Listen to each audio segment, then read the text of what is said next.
Hi guys, welcome to lesson 7.2.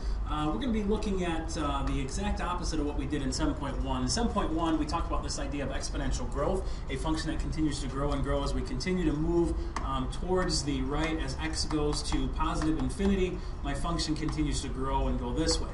Well, as you can imagine, exponential, so this would be growth, exponential decay is going to be quite the contrary. It's going to go the other way. So as x continues to go further and further to the right, as we go to positive infinity, I know that looks like an 8, but as x goes to positive infinity, my function continues to go like that. We'll look at the parent function of exponential decay in just a few moments here. But a couple of things as far as vocab. Exponential decay function says a function of the form y equals ab to the x, where a is greater than 0.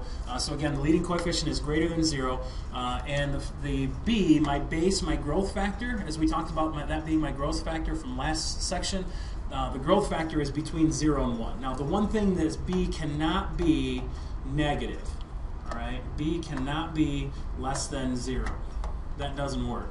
Okay, because if b is less than 0, then we get a really weird looking function here. So we're not going to examine those values. So basically, if the base is between 0 and 1, a number that's less than 1 but greater than 0, we're going to get decay. And if the base is greater than 1, then we get growth. All right.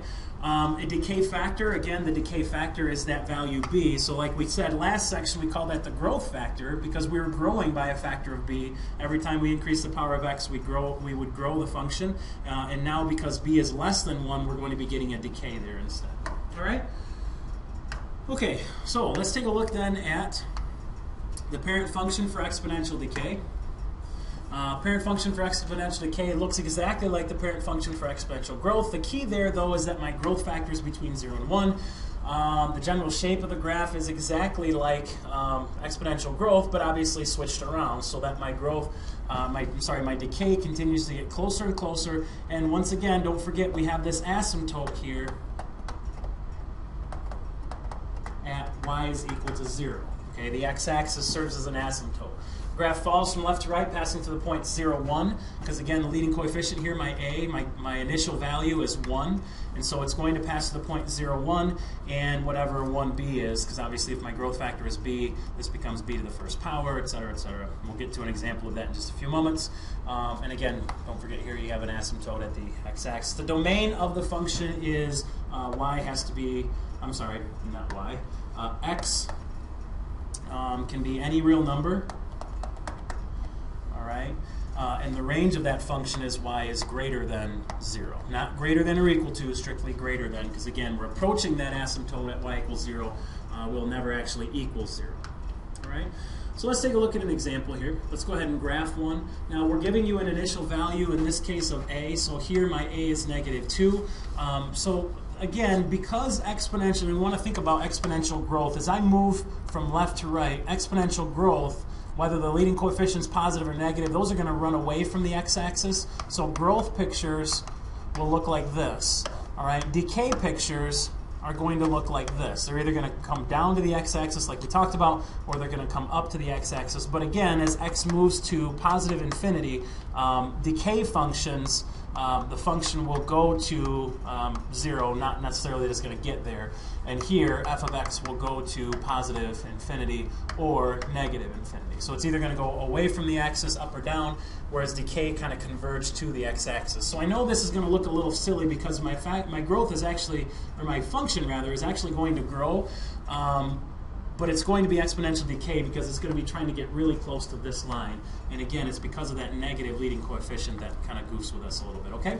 All right, so let's start with plotting our first point. Again, we're going to plot the point 0, -2, because again, if x equals 0, this whole thing becomes a 1 and y equals -2.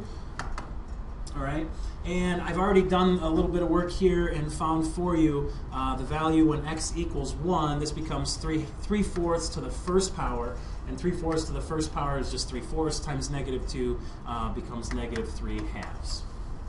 All right, or -1.5. So then from right to left, we're going to draw a curve. So we're going to plot those points first, 0, -2, and 1, -3/2. And again, we're just going to work something about like this. And if you want to verify that on your graphing calculator, you can. We're going to draw a curve that begins that begins just below the x-axis and moves down and to the left. So again, I would actually go the other way. I would work towards the x-axis, knowing that this is my asymptote. So that's kind of the way they want to just start below it here and move down and to the left. So in the book, they actually kind of draw it backwards. They start from over here and kind of work down like that. I kind of go the other direction. So whatever works for you, however you can draw that curve. But the key here is that x is going to positive infinity.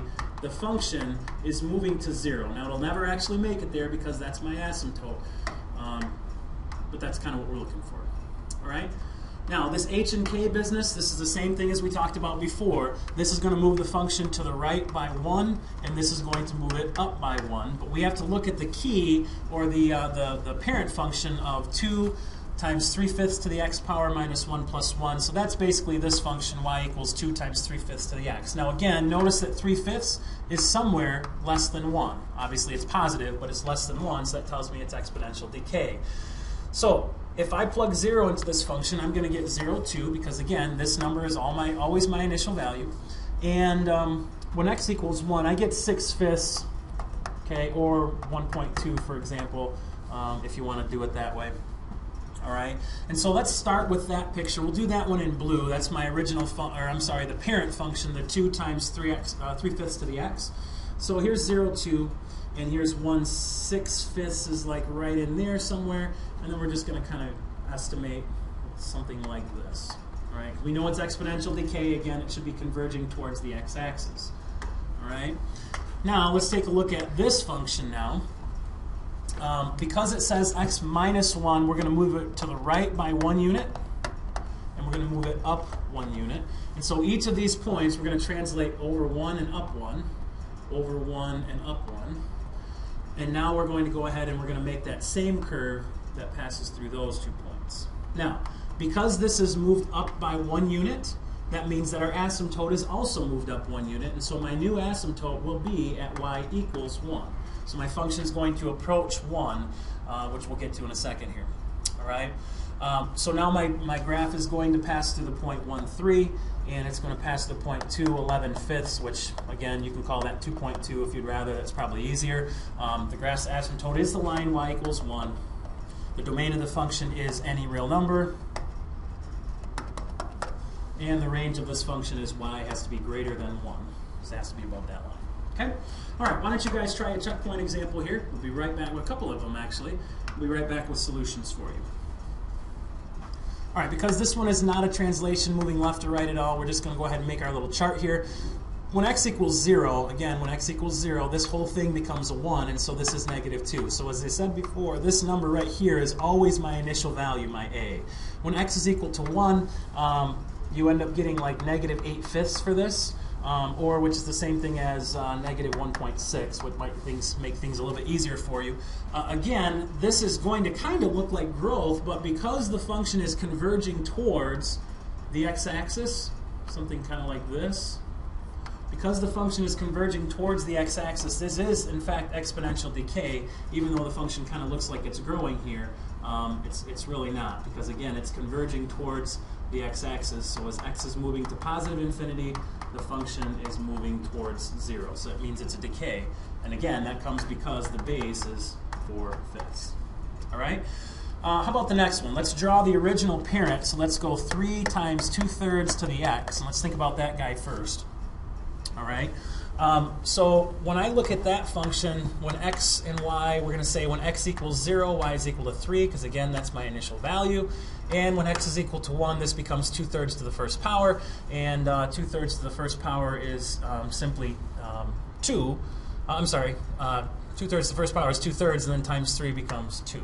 And so my points are 0, 3, which is right about there. Again, keep in mind that this is counting by 2's, and the point 1, 2, which is roughly in there. Okay, we know it's exponential decay, and so my graph is going to look something like this. All right? Now, because the function now has this +1 that moves it left 1, and this moves it down 3, and so each of these points I want to move left 1 and down 3. Move this one left 1 and down 3. And my new graph is going to be translated something like this. Now, we're moving my asymptote because of this minus 3. We're moving my asymptote down 3 units. So it was here at 0. So now it's down 1, 2, 3. Here's my asymptote at y equals negative 3. And so my function should get really close to that, but obviously never actually touch it.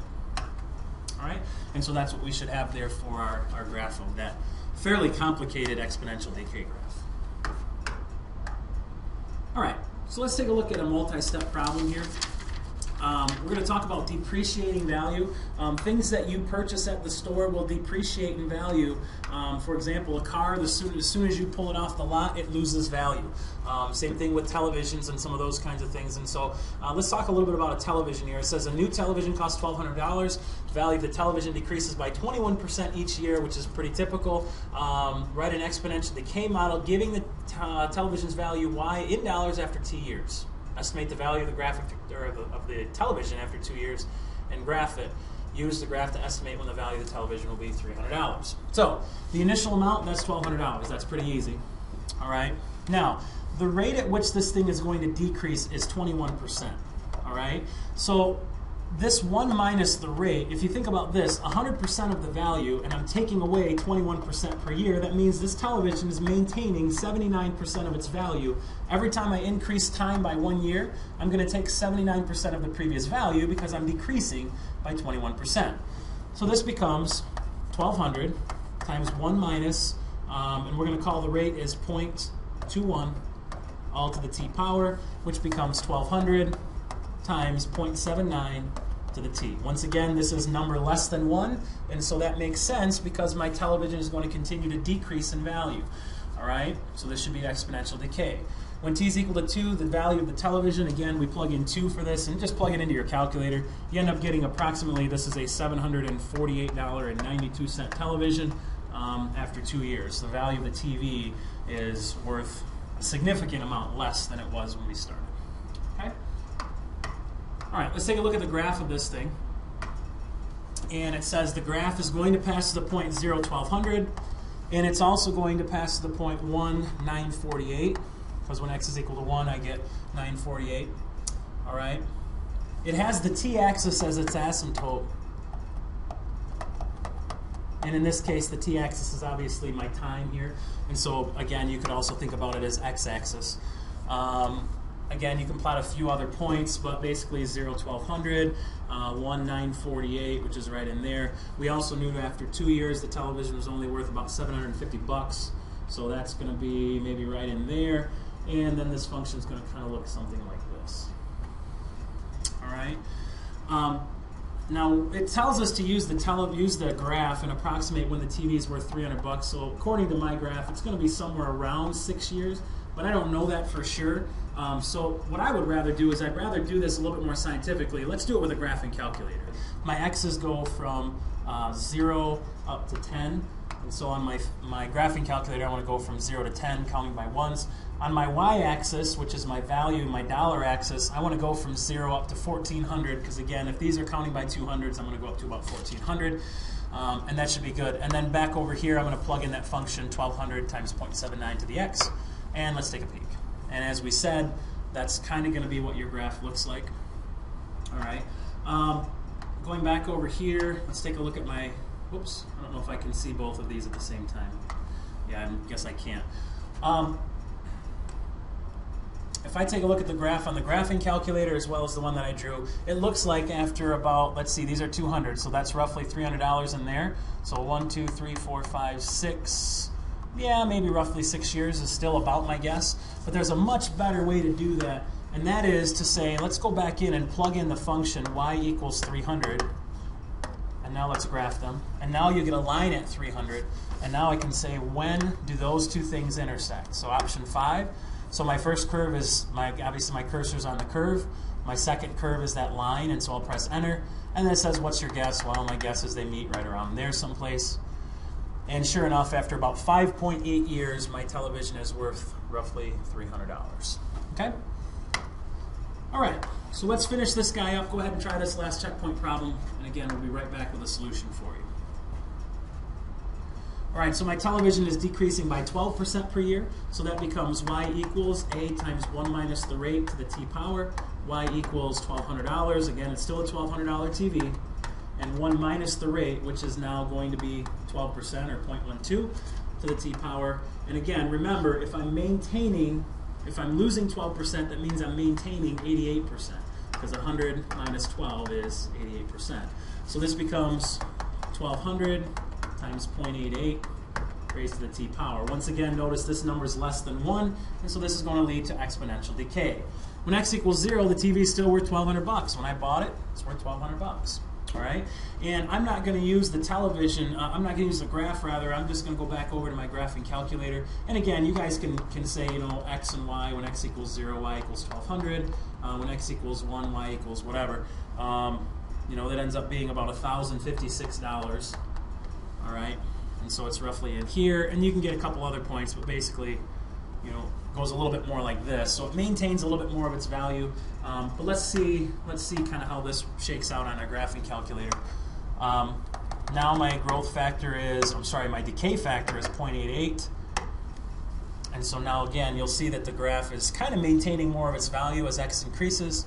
And there's a picture of the 300. And as you can see, it goes at least to past to 10 years. If I look right here at 10 years, these two still aren't even at the same line. And so after 10 years, my television that's maintaining 80% of its value, 88% of its value, is still worth over $300 after 10 years. So definitely it's maintaining more of its value, as you can see from the picture there. And again, that's kind of a good way to analyze that. If you wanted to see where it was equal to $300, you can extend your x-axis out to maybe 15 years. And let's graph it again. And now we should at least find them intersecting somewhere out here. And again, if you want to count spaces, that's 1, 2, 3, 4, 5, 6, 7, 8, 9, 10, 11, maybe around 11 years. And if you want to calculate that intersection, option 5, first curve, second curve, guess. And it looks like after about 10.8 years, the television will be worth about $300. All right, so that concludes our lesson on exponential decay in 7.2.